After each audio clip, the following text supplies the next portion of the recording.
Hello and welcome everybody to Mild's Culture Plate. I am your host, Mild Kevin Miles. Today is Saturday, December 3rd, 2022. And usually we like to start off with headlines. And, sometimes I kind of have to dig into the Twitter trending to see what's going on, what's been going on. But let me tell you, the last 3 days, has anything interesting happened in the news? Oh my Lord, it has been a crazy week. So, first off, our whiskey of the day. I've got a little tiny airplane bottle of, I say tiny, they're all the same size. A little bottle of Woodford Reserve Kentucky bourbon whiskey. So I'm going to go ahead and crack that now. And then I'll start getting into these here headlines. Man, let me tell you, following the news of this week has been quite interesting. So first things first, the United States today lost to the Netherlands in the World Cup in the elimination round. So, good try, United States, but you couldn't get it done. You lost 3-1. So there's that. So I'm going to go ahead and give a toast. A toast to the U.S. women's soccer team who don't get another winning round of the men's soccer team's winning money. Ooh. Ooh. Wow, that Woodford Reserve has a lot of flavor to it. A lot. Might have to chase it up with a little water here. All right. So, right into the news stories. One of the first things I wanted to mention, and we're going to go ahead and bring up CBS News. Oh my Lord. Why does it keep trying to play me a video? All right.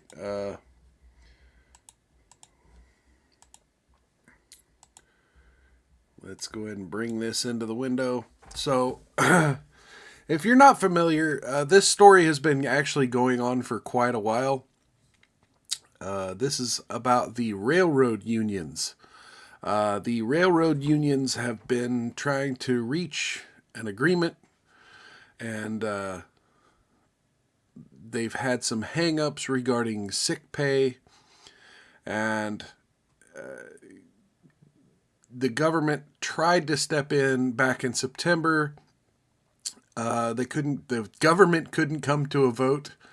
But this week, the House did pass a bill with bipartisan support to force the union back to work. Make sure. Well, they never actually went on strike. The strike was due for December 9th, and we'll get into that too. But okay, so here we go.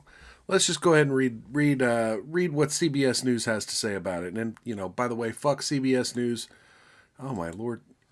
The video popped right back in my face. Okay, Washington.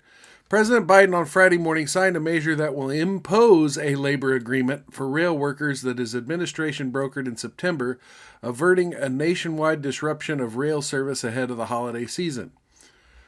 The bill I'm about to sign ends a difficult rail dispute and helps our nation avoid what without a doubt would have been an economic catastrophe at a very bad time in the calendar, Mr. Biden said before signing the legislation. The bill passed the Senate Thursday with bipartisan support, 80-15, with GOP Senator Rand Paul, voting present. The measure passed the House earlier this week after the president urged Congress to intervene. An amendment that would also have added 7 days of paid sick leave to the rail contract failed in a 52-43 vote. The Senate also voted down a GOP amendment for a 60-day cooling-off period for union and rail negotiations. I know this was a tough vote for members of both parties, Mr. Biden said Friday. It was tough for me, but it was the right thing to do at the moment to save jobs and protect millions of families from harm and disruption, to keep the supply chain stable around the holidays, and to continue the progress we've made. I don't know if that sounded anything like Biden, but, there we go. So left wing, pro-union left wing. All you pro-union folks, and don't get me wrong, I am also a member of a union. Did you get what you voted for? Did you get what you voted for? You have the President of the United States and the Democrats. I mean, enough Democrats that mattered vote against your sick leave. Vote against the government forcing your employers to give you sick leave. It's pretty sad it had to come this far because, quite frankly, sick leave is a thing, man. But still, you're not allowed to strike. You're not allowed to strike. You're just not allowed, period. Bro. Mr. Biden asked Congress to intervene after 4 of the 12 rail unions rejected the agreement between workers and operators. Excuse me. The Biden administration has been urging swift action as workers threatened to strike if they had failed to reach a labor agreement by December 9th. While some lawmakers, particularly Democrats who are pro-labor, have expressed hesitation about intervening, congressional leaders agreed on the need to avoid a rail strike that could deal a blow to the economy. Ladies and gentlemen, this idea that Democrats are so anti-capitalist, and let me just go ahead and say, when they say capitalism, they're talking about crony corporatism. But the idea that Democrats aren't trying to move dollars in the United States of America, the idea that Democrats are against wealthy CEOs getting top dollar for the products they put out, let's just say nay. Because this is very clear. Congressional leaders agreed on the need to avoid a rail strike that could deal a blow to the economy. This is putting the market of the economy, the church of the economy, above the rights of workers. It just is. And I'm not a crazy commie leftist who's going to sit here and preach about workers' rights. I'm talking about the hypocrisy of those people who do preach about workers' rights and then do shit like this. If you think they're for workers, they're not. They just want to see them rails keep rolling along. It's one thing, again, going back to the previous story, it's one thing if it's about making sure women's soccer players get paid as much as men's soccer players, so that when the men win a game in a huge World Cup tournament, now they've got to give $6 million to the women's soccer players. Well, then it's about workers' rights. It's about labor. It's about equality. But the rail workers, the people getting dirty, you're not skinny women soccer players, right? You're not people who, you're no celebrity. You don't get to go to dinner with the fancy people. Get back to work. You think you can strike? Get back to work. The Democrats need their cheap Chinese shit for Christmas.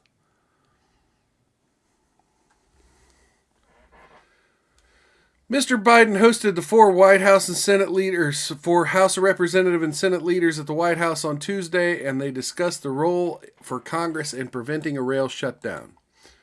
I negotiated a contract no one else could negotiate, Mr. Biden said during a joint press conference Thursday with French President Emmanuel Macron.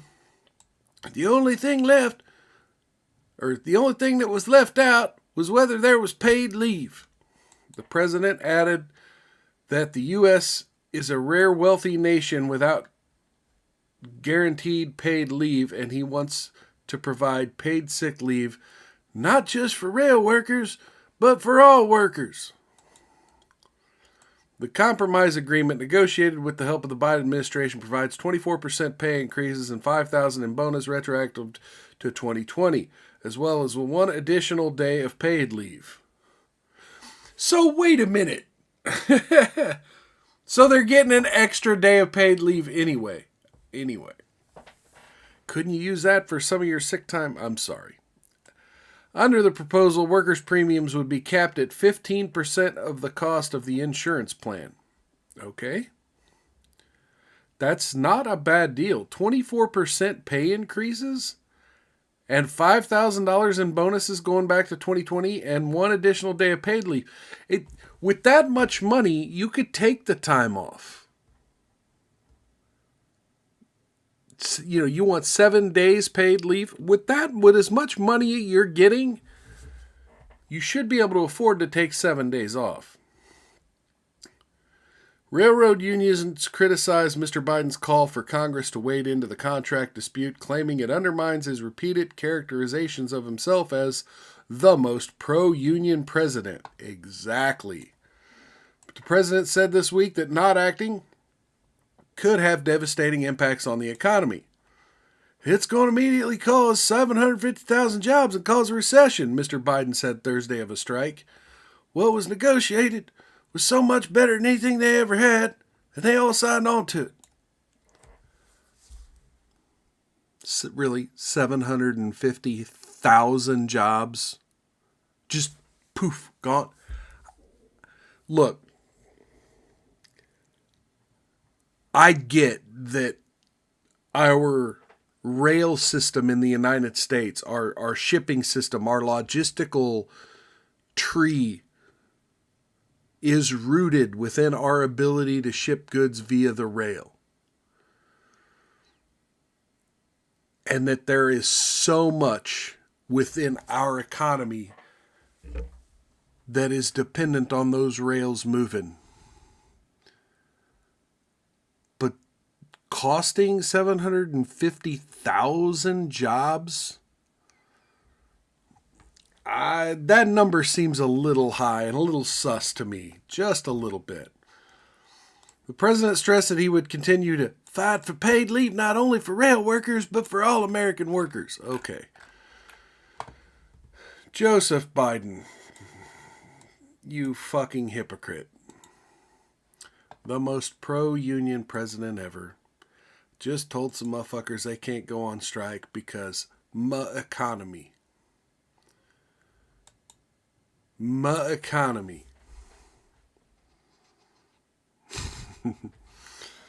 So, I'm going to briefly skim over our second headline of the day because, quite frankly, there are certain things that can't be talked about on YouTube, especially when they involve certain individuals. And this story involves almost every single one of those individuals that you're really not supposed to be talking about on YouTube.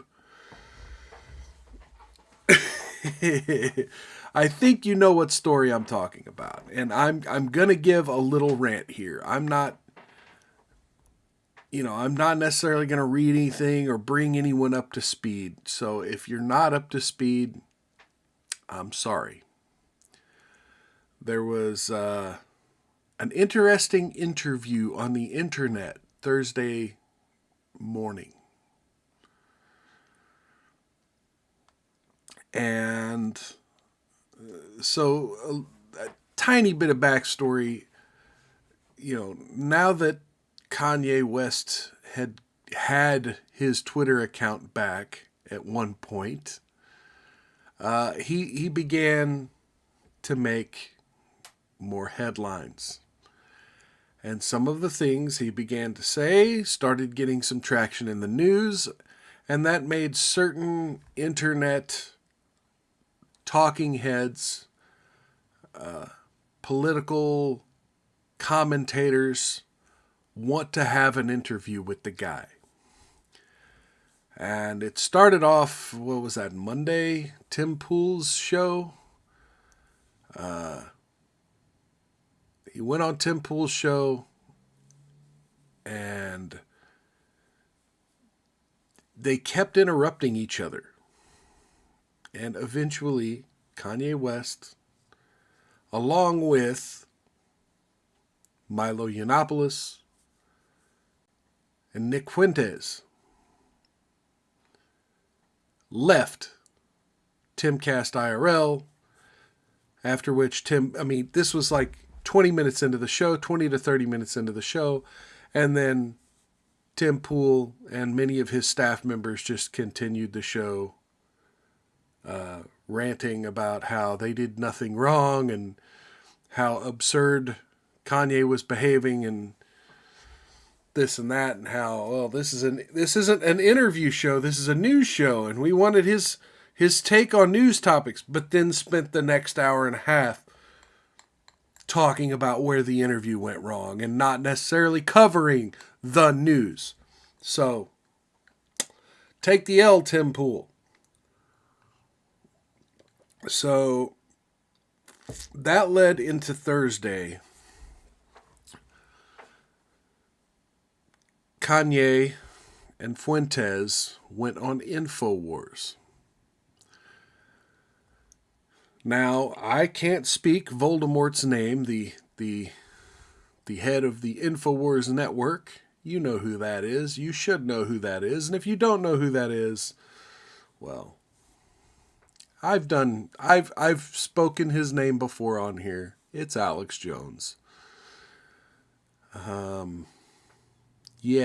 Had good old Kanye, good old Ye. Excuse me, Ye. Don't call me Kanye. It's Ye. You know, just like Daryl Brooks, just like Keffels, I don't go by that name anymore. Please don't call me by that name. Okay, Ye. Kanye, Ye. And in the appearance, Kanye showed up wearing a black gimp mask hood over his head. And a graphic motorcycle bomber jacket. Because, hey, he can do what he wants. But one little news bit he revealed sort of early on was that, the previous week, he had dinner at Mar-a-Lago with Donald Trump. The two of them had some disagreements, and they did not end things on amicable terms, so to speak. In fact, at one point, I believe Kanye had asked Trump to be his running mate mere days after Trump said he was running for president. I guess there was some disagreement about Jared Kushner. There was some disagreement about some of the handlers of Trump, and then Trump apparently was a little upset about some of the people that Kanye was hanging out with. And yeah, the two of them did not end things amicably. So then you fast forward to the Tim Pool thing. Anyway, so Kanye's telling this story on the Alex Jones show. And then, just as he did on Tim Pool's show, he proceeded to talk very negatively about a certain religious-based ethnic minority. If you can call them minority, I don't know. Ladies and gentlemen, I'm just a guy. Like, I'm not here to categorize people, but yeah, the Hebrew, the descendants of the Hebrew faith Kanye West had a lot of things to say about those folks and then proceeded to praise the World War II mustache man and say that he loved him and said that he loved the organization that the mustache man was part of and that people should not diss that organization because they do good things, and that Mustache Man had redeeming qualities deserving of love. And then Mr. Jones then tried to push back just a little bit by saying, yeah, well, I don't like Mustache Man because I also don't like Pol Pot or Stalin or Mao or Jeffrey Dahmer for the same kind of reasons, because they like to kind of kill people. And Mr. Kanye then continued his, well, no, I love those people too. It's insanity, folks. It is extreme. I wouldn't even be talking about it if it wasn't extreme. Some people believe that the whole thing was like an Andy Kaufman bit. Other people think that Kanye was trying to promote a Jesus type love everyone message. And I think that maybe there's a combination of the two, but here's the thing. You can't really combine the two, because once you do, neither are really a legitimate reason to say that you love Mustache Man. You know, once you get away from 100%, this is 100% a joke, or this is 100% Jesus love everyone. Like, those two aren't compatible 100%. And so because they're not, once you get that 10% away, like now I question your motives. Now I question your motives, because you can't be joking about Jesus love everyone. And you can't be preaching love if it's all just a joke. So it can't be both. It could be one or the other. I don't think so. I think it's a little of both. And because I think it's a little of both, I think he's a little bit fucking serious. Which is sad. It's fucking sad. Now, regardless of what you feel about Hebrew folks or elites running things or people who are trying to take things away from Kanye, because honestly, I believe a lot of the shit that he's saying about what he's experiencing, like losing his bank account. You know, these are facts. These are things that have happened to him. He perceives it as an attack from a certain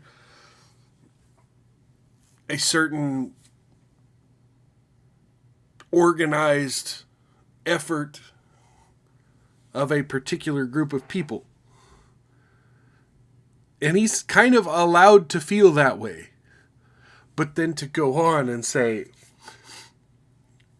and honestly, I think part of it is I think that he thinks that if he goes ahead and goes to the extremes, if he takes that Overton window and pushes it all the way to like, yeah, I'm fascist, so fucking what? If he just comes right out and becomes the most extreme version of himself, then they can't accuse him.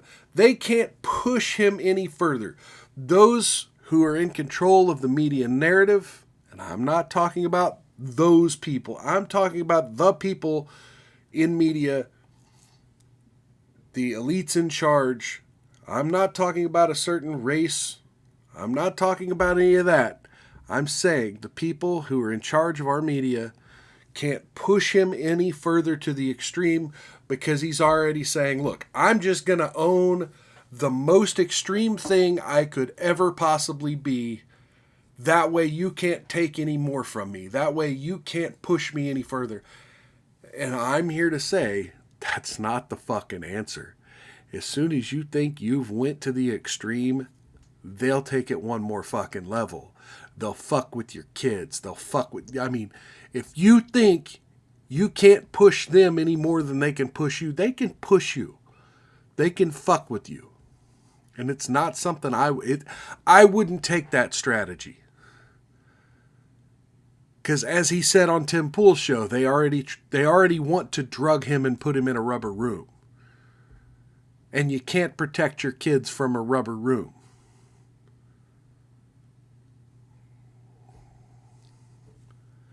But it is what it is. You know, I hope Kanye gets what he needs. I hope he gets some kind of help. I don't think he should be, taking heavy doses of lithium. I don't think he should be mandatorily forced to take psychotropic drugs to where he's a zombie.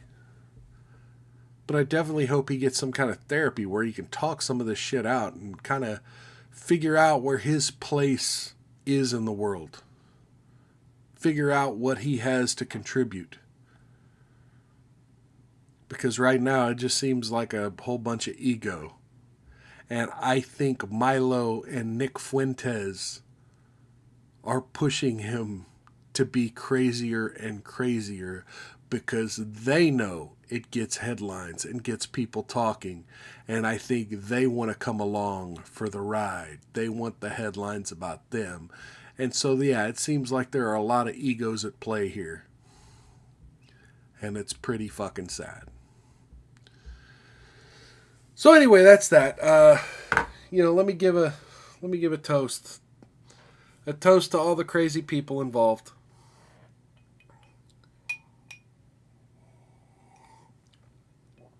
Whew. Yeah, I can't do the Woodford Reserve, guys.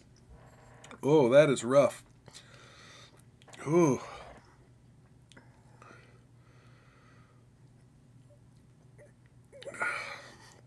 I'm trying to describe that. That's worse than the Blackened. You remember how horrible? If you caught my show about a month ago when I got the bottle of Blackened, oh man, that was awful stuff. And this is, ooh. Yeah, I don't know. Woodford Reserve seemed like I can't.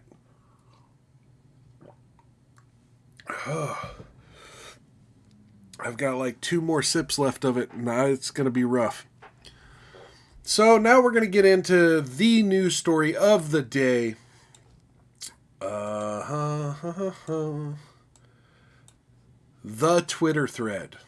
Now I'm going to try my best not to read word for word. I'm going to try to skip forward a little bit as I read some of this to you.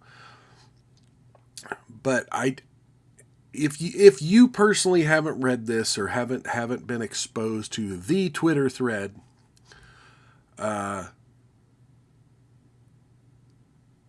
you got to know that there's to me this is news, but it's news because it's not news. It's news because anyone who was paying attention a year ago, anyone who had any, it's like if you're sitting in a room with one other person and you smell a fart. And you didn't fart. But that person's saying, I didn't fart. But you could smell it.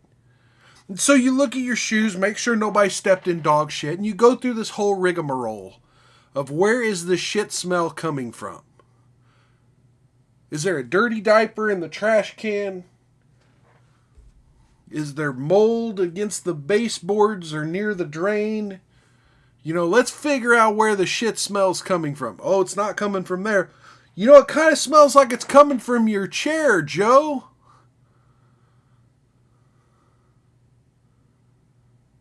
Oh, but I didn't fart. Wasn't me. And the whole time, he fucking farted. You know it. He knows it. You know he's lying. He knows he's lying. Yet he still continues to lie. This Hunter Biden laptop story is the exact same thing.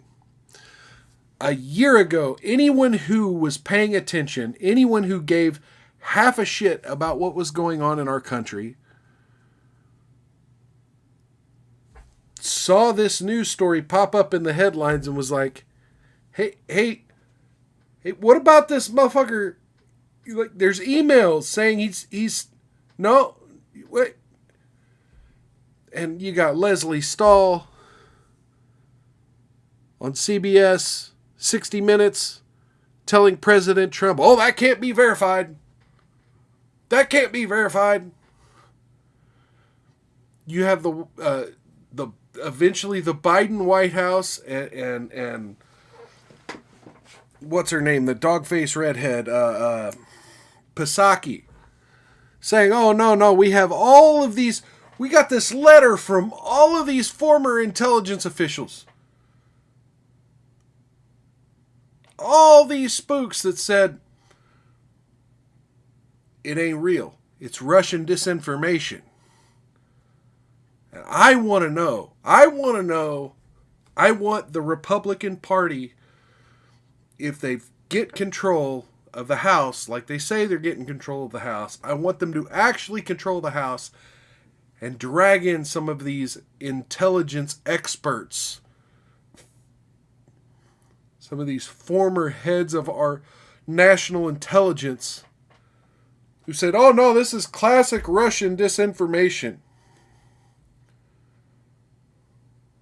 I want to see them dragged in front of Congress and to explain themselves. Because you can't say it's Russian disinformation if you haven't even looked at the source or questioned the source or asked. And then finally, fucking CBS themselves does just that. Questions the source. And, oh, yeah, I guess it's pretty fucking real, huh? Meanwhile, all of us for a year who was like, yeah, he's got pictures of being, he's like naked around his niece. He's passed out drunk. He's passed out on crack. He's smoking crack. He's doing all these things. And his email says 10% for the big guy. Like he's trying to make deals with money overseas. And he's trying to shave off 10% for the big guy, for Pedo Pete. But that's Russian disinformation for over a year. And now,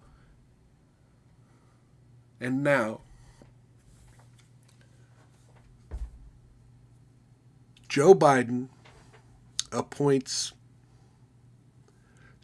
transgender Rachel Levine to Assistant Secretary of Health.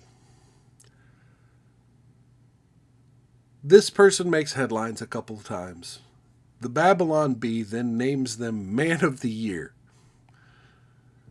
which causes Twitter to ban Babylon Bee's Twitter account, which begins to make Elon Musk think about censorship on Twitter.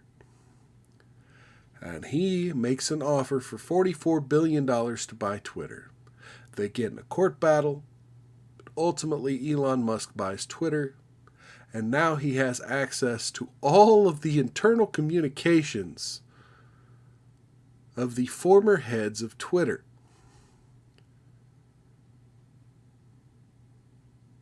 So, Biden's own hubris is now coming back to haunt everyone who you're about to find out was involved in this situation.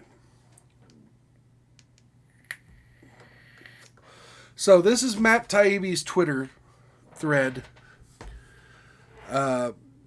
He's working with Elon Musk to leak this information. Leak. I mean, it's the CEO, the head of Twitter, the owner of Twitter, leaking the information of what his predecessors at Twitter were doing to our democracy. So, number one, thread the Twitter files. Number two, what you are about to read is the first installment in a series based upon thousands of internal documents obtained by sources at Twitter.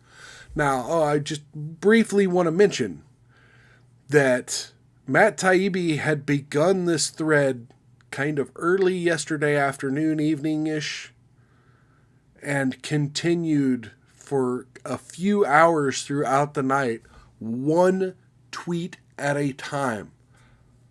And people were gripping this. And so here's the thing. It's supposed to continue tonight. So there's more. There's more than what I'm about to tell you. But like I was saying before, this isn't news. This is proof that the news a year ago was actually the news. This is proof that the censorship they did a year ago was bullshit. That's why this is news. It's news because it's not news. We knew it was going on.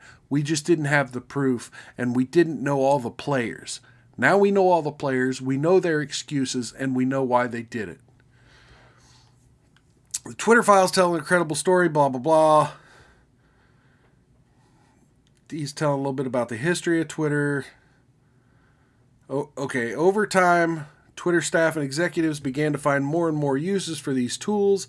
Outsiders began petitioning the company to manipulate speech as well, first a little, then more often, then consistently. Now here we go. By 2020, requests from connected actors to delete tweets were routine. One executive would write to another, quote, more to review from the Biden team. The reply would come back, handled. So you see all these tweets, right? These Twitter links, more to review from the Biden team, and then down below, handled these. Now, when this thread was live, people were looking into these URLs and found that a lot of them were memes about Joe Biden, his family, and his campaign, and that they had been deleted. Celebrities and unknowns alike could be removed or reviewed at the behest of a political party. So here you have tweets from James Lujan and Real James Woods, right? An additional report from the DNC. So this is the DNC emailing executives of Twitter saying, yeah, this meme that James Woods tweeted, we got to get rid of it. And Twitter execs, that was a tweet that had been deleted. Both parties had access to these tools, for instance. So this is important. Both parties had access to these tools. For instance, in 2020, requests from both the Trump White House and the Biden campaign were received and honored. However, this system wasn't balanced. It was based on contacts. Because Twitter was and is overwhelmingly staffed by people of one political orientation, the left. There were more channels, more ways to complain open to the left than there was to the right. And here we have Twitter's donations to the two political parties here. Huge difference in spending. So, the resulting slants visible in the documents you're about to read. However, it's also the assessment of multiple current and former high-level executives. And then he's going to jump forward, and then he begins talking a little bit about the Hunter Biden emails. But here we go. White House spokeswoman Kayleigh McEnany was locked out of her account for tweeting about the story, prompting a furious letter from Trump campaign staffer Mike Hahn, who seethed at, well, we'll see here. Kayleigh McEnany has been locked out from her account for simply talking about the New York Post story. All she did was cite the story in first-hand reporting that's been reported by other outlets and not, this is the important part, not disputed by the Biden campaign. I will need an answer immediately on how and when she will be unlocked. I don't appreciate how nobody on this team called me regarding the news that you'll be censoring news articles. Like I said, quote, pretend to care the next 20 days. So this is The New York Post releasing a very important story to the election 20 days before an election. Twitter censoring not just the New York Post, but to anyone who's talking about it.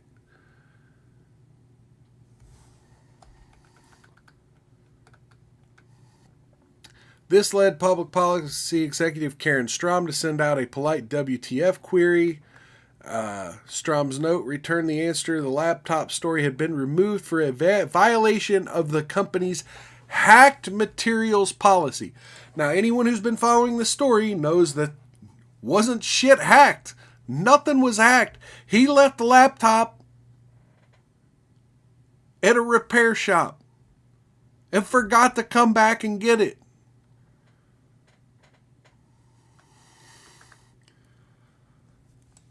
Several sources recalled hearing about a general warning from law enforcement that summer about possible foreign hacks. There's no evidence that I've seen of any government involvement in the laptop story that might have been the problem. The decision was made at the highest levels of the company, but without knowledge of CEO Jack Dorsey, with former head of legal policy and trust Vijaya Gadde playing a key role. Now, you just read the most important name you're going to hear in this story. Vijaya Gadde. Now, if you've been following Joe Rogan or Tim Pool or Jack Dorsey in the Twitter story, you may remember that a couple years ago, Jack Dorsey, Vijaya Gadde, Tim Pool, and Joe Rogan all sat down for a podcast, an episode of the Joe Rogan podcast, where there was a lot of hand waving going on about Twitter's censorship policies. And now we're seeing that little seed that was planted. And again, I talked shit about Tim Pool earlier, but that little seed that was planted by Tim Pool, now we're seeing the crooked flower that grew from it. Because Vijaya Gadde has been up to the same shady shit and the same double talk about her shit. You're going to find out here in just a moment. They just freelanced it, is how one former employee characterized the decision. Hacking was the excuse, but within a few hours, pretty much everyone realized it wasn't going to hold, but no one had the guts to reverse it. You can see confusion following the lengthy exchange, which ends up including Gadde, former Trust and Safety Chief Yoel Roth. Comms official Trenton Kennedy writes, "I'm struggling to understand the policy basis for marking this as unsafe." So here we go. I'm struggling to understand the policy basis for marking this as unsafe. I think the best explainability argument for this externally would be that we're waiting to understand if this story is the result of hacked materials. We'll face hard questions on this if we don't have some kind of solid reasoning for marking the link unsafe.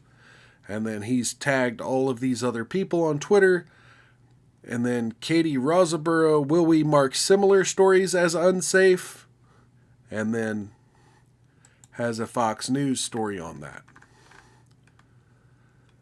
By this point, everyone knew this was fucked, said one employee, but the response was to err on the side of continuing to err.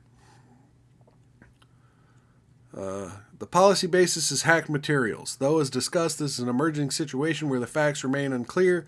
Given the severe risks here and the lessons of 2016, we're erring on the side of including a warning and preventing this content from being amplified.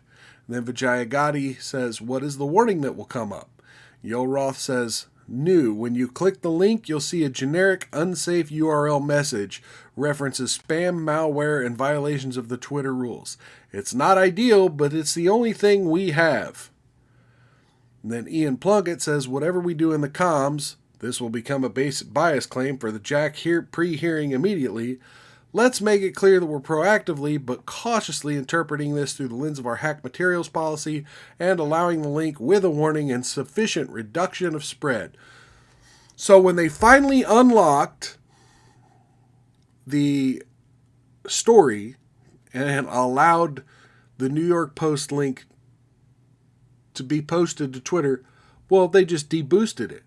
and they put slapped a warning label on it and said that this may violate and this may be unsafe, and all the boogeyman words to keep people from actually clicking on it. Can we truthfully claim that this is part of the policy? To which former counsel Jim Baker seems to advise staying the non-course because caution is warranted. A fundamental problem with tech companies and content moderation, many of the people in charge of speech know or care little about speech and have to be told the basics by outsiders. In one humorous exchange on day one, Democratic Congressman Ro Khanna reaches out to Gotti to gently suggest she hop on the phone to talk about the backlash regarding speech. Khanna was the only Democrat official who I could find in the files who expressed concern. Generating huge backlash on Hill regarding speech. Happy to chat if you're up for it. Best Ro. Now, there's some question about what Ro Khanna's motives were for doing this.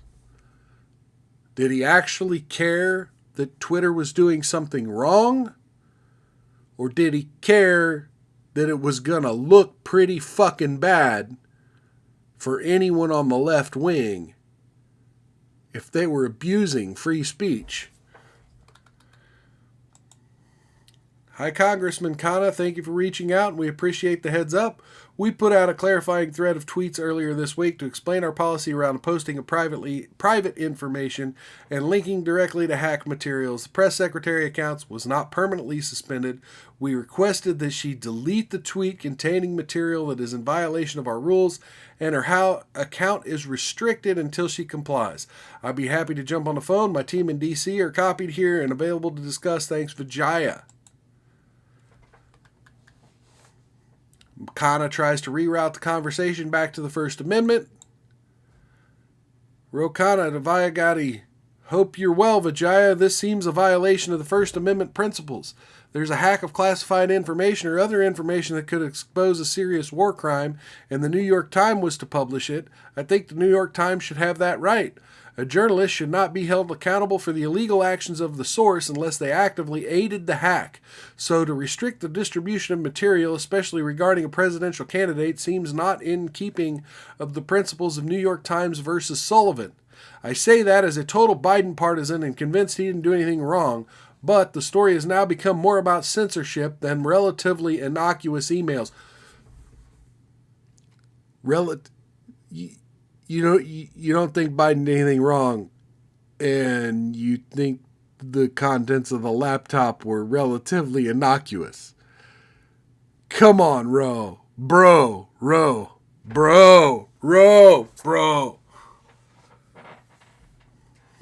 Anyway, the story now has become a bigger deal than it would have been.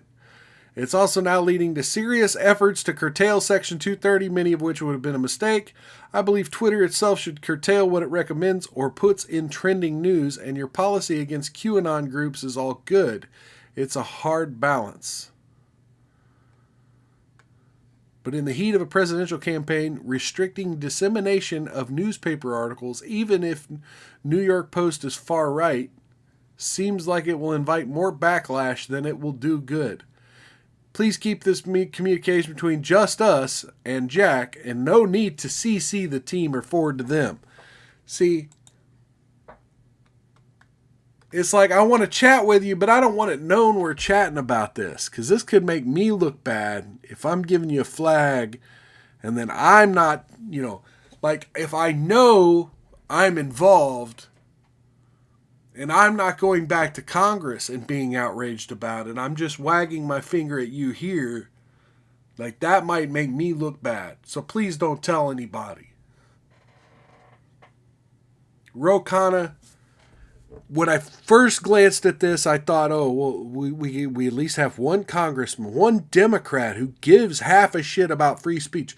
No, we have one Democrat who doesn't want to be looked at as part of the same gang of people who are shitting on free speech.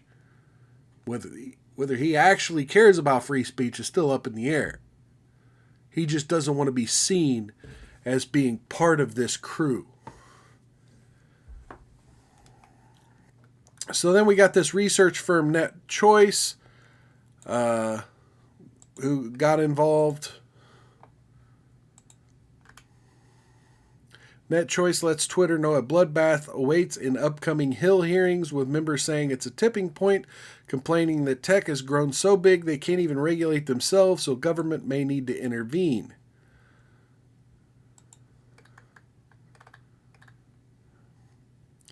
The Twitter files continued. The First Amendment isn't absolute. So here we go. The Democrats, meanwhile, complained the companies are inept. They let conservatives muddy the water and made Biden campaign look corrupt, even though Biden is innocent.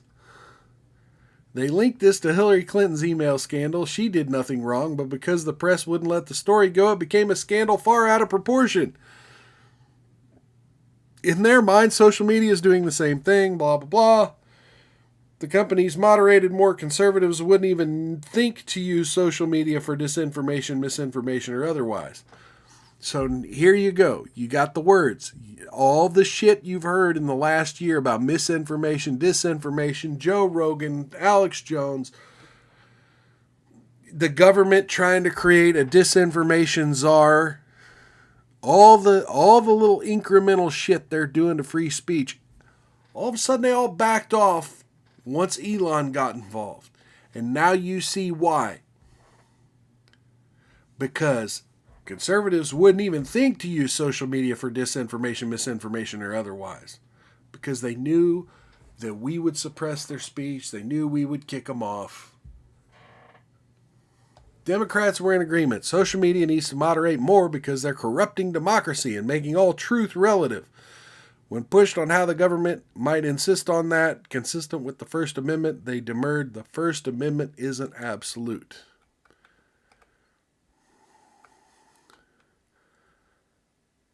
An amazing subplot of the Hunter Biden laptop affair was how much was done without the knowledge of CEO Jack Dorsey and how long it took for the situation to get unfucked, as one employee put it, even after Dorsey jumped in.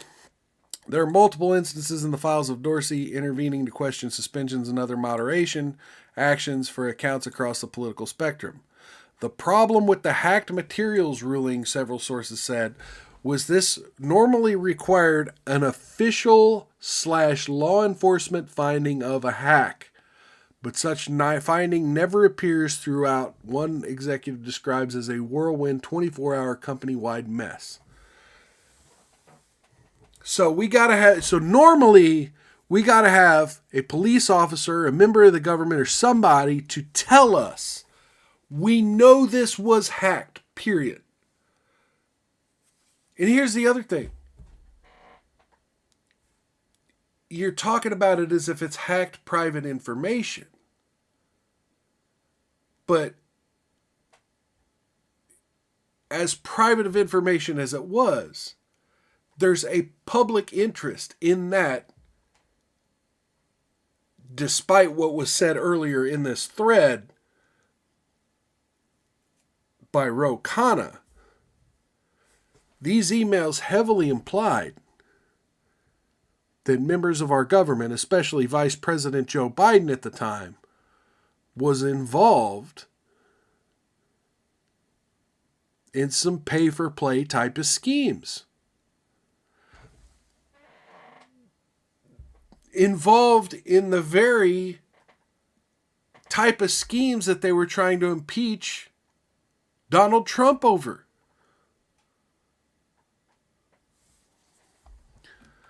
So the idea that there was no government involvement really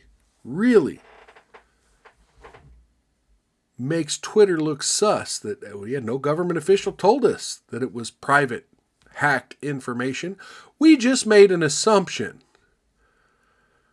As you're aware, Twitter actioned tweets yesterday regarding two New York Post articles that were tweeted out that allegedly included pictures and screenshots of emails from a laptop that allegedly belonged to Hunter Biden, president candidate Joe Biden's son. Our teams made the determination that the materials fall under our hacked materials policy in addition to sharing personal information, so those links were actioned. As you may know, the existing policy framework launched in 2018 to mitigate real-time harm based on hack and leak scenarios coming out of the 2016 election. Several high-profile accounts, including press outlets, were impacted by the decision and were actioned. Unfortunately, the language provided in the product may have created confusion, indicating the leaks were spam and unsafe. Consequently, Twitter safety explained the reasoning here in a thread. This morning, the New York Post tweeted additional links to stories that contained pictures and screenshots of emails that we also actioned.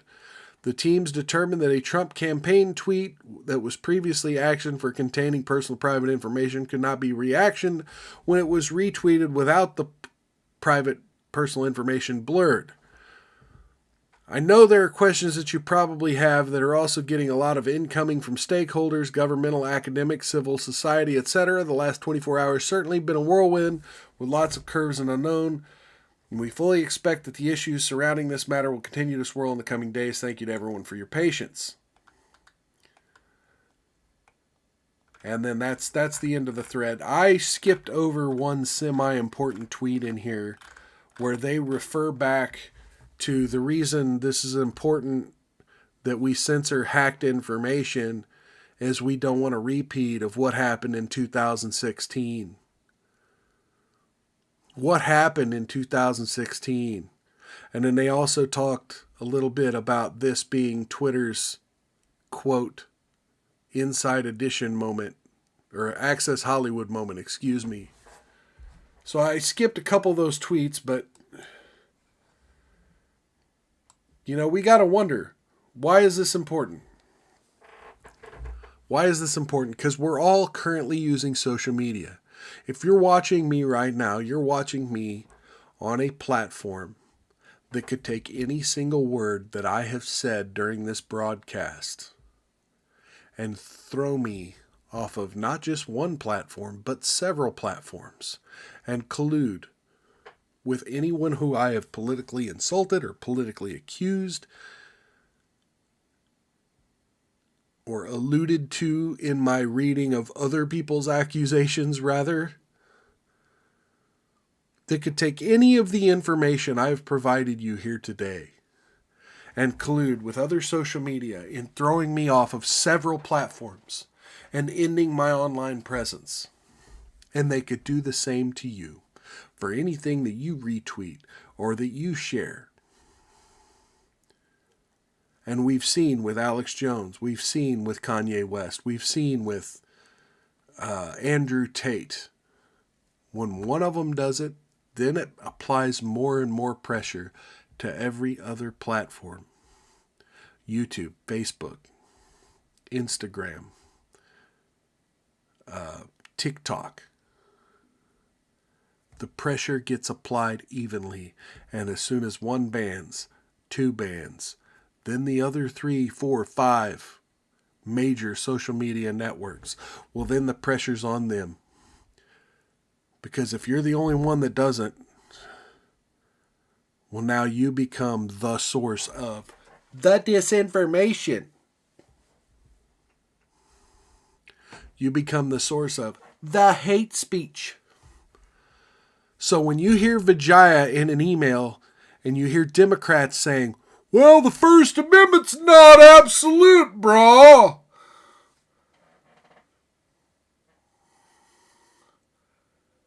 Ask them. Okay, so which topics do you have to shut the fuck up about? Let's hash this out. I can't talk about Hunter Biden's laptop. You can't talk about fucking Donald Trump. You mention Donald Trump, you're banned.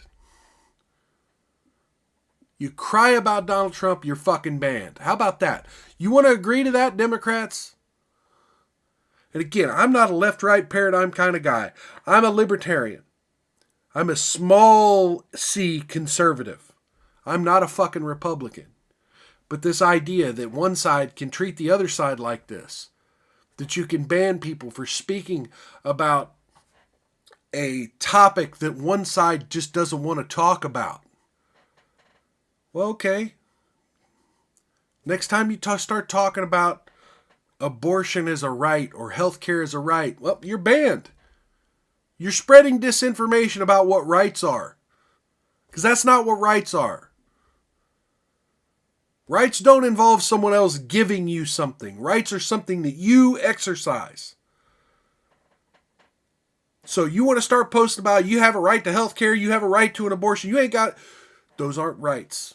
And that's disinformation, so you get to be banned.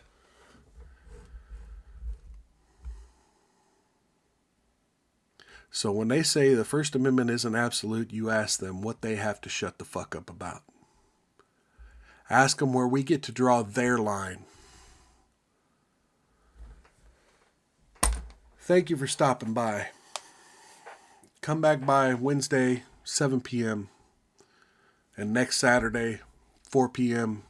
Central Time. Follow me on Twitter. My handle's down in the description. Like, share, subscribe. Hit the bell for notifications. Leave me a comment below. Let me know what you thought about this show and any of my other shows and how I can improve, or whatever topic you'd like me to talk about next time. I appreciate anyone who came by and watched me even for 5 seconds. I want to tell you all how much I appreciate you. I hope to see you around again.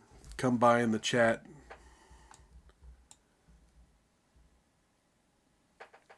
I guess I better go ahead and finish my Woodford Reserve before I end the stream. Cheers to you. Cheers to free speech. And hopefully whatever they reveal tonight's not going to be as horrific as what they revealed last night. But hey, it is what it is. Ooh. Ooh. Rough stuff. All right, like I said, I'll catch you Wednesday. Hope that y'all have a good start of the week. Don't get any on you. See you next time. Peace, love, and whatever else you need for the week. Take care. Bye-bye.